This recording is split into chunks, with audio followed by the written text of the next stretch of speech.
Hi CCH family, it's Avery and I'm back for another Devo.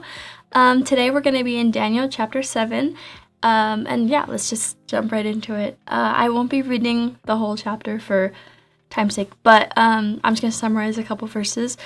So first of all, verses 1 through 8 are talking about Daniel's vision/dream he had, which was a prophecy about 4 nations, and to sum it up really broadly, that's a really not exact, but this prophecy had lots of details about supergiant, scary-looking beasts that were mixes of animals and like stood on 2 feet, and all this crazy stuff about like iron teeth and just like super intimidating, frightening stuff. So picture that in mind. That's what's going on. And then the next verses 9, 10, and 11 say this. So Daniel chapter 7 verses 9 through 11. There we go.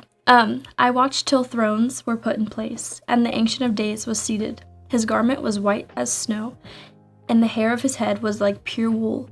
His throne was a fiery flame, its wheels a burning fire. A fiery stream issued and came forth from before him. 1,000 thousands ministered to him. 10,000 times 10,000 stood before him. The court was seated, and the books were opened. I watched then because of the sound of the pompous words which the horn was speaking. I watched till the beast was slain, and its body destroyed and given to the burning flame. So, first of all, usually when the Bible says Ancient of Days, it's a reference to, or like refers to God the Father. So, in this situation, we know God the Father is sitting on his throne. We just heard all this crazy stuff about crazy bears and things with wings and all that jazz, and then literally the verse right after just says, in the Ancient of Days was seated. He wasn't pacing around the room. He wasn't running around trying to fix things. He was seated.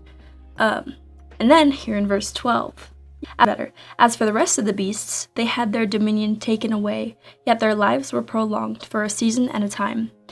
And that says taken away, directly taken away. Not lost or conveniently left them, no, but taken, as in there's a higher authority giving them and taking, so just keep that in mind. And the next, Daniel 7:14, just skipping a verse really quick, and then going to this one.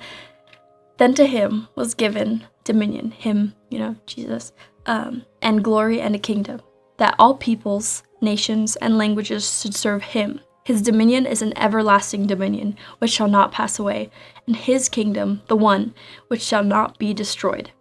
And I'm going to repeat some things in verse 14, just kind of make a point. I could just read the whole thing again, but I'm basically going to. It says, and then to him was given dominion and glory, the kingdom that all people, nations, languages should serve him. His dominion is an everlasting dominion, and then later, which should not be destroyed. Like, no matter what nations, as in this case, or we could just do it abroad, like nations in our day, what nations get, whatever leader or whatever weapon or power, he knew it was coming. God knew it was coming. Jesus saw it. They know. They're fully aware. He sees all the future and all the past, whatever like scale you want to put it on. He knows everything. We can't let what's going on around us shake us. Jesus is still on the throne, no matter what. As we see, this is the end, we could say, or whatever, but time isn't the same for God. He's not just waiting for this to happen. He already is on the throne. So whatever's going wrong, it's fine. So we have to try our best to fix our eyes on him, no matter what we hear or what evil we see. Like in this time, at least for Daniel, seeing all these crazy beasts from all these nations rising had to have been super scary for him as well as anyone else who heard this prophecy or read it. Like even Daniel says at the end of the chapter, my thoughts greatly troubled me and my countenance changed. Like, it's a lot to bear. No pun intended. It's funny. But seeing how Daniel felt might remind us of the wickedness rising today. Like, mention anything in politics or public schools or anything. It's just like, this is so sad. Why is this happening? But at the end of the day, as we read, the beast is destroyed. The dominion was taken away. They're not going to win in the end. They have they're doing stuff now, but that doesn't change who's on the throne.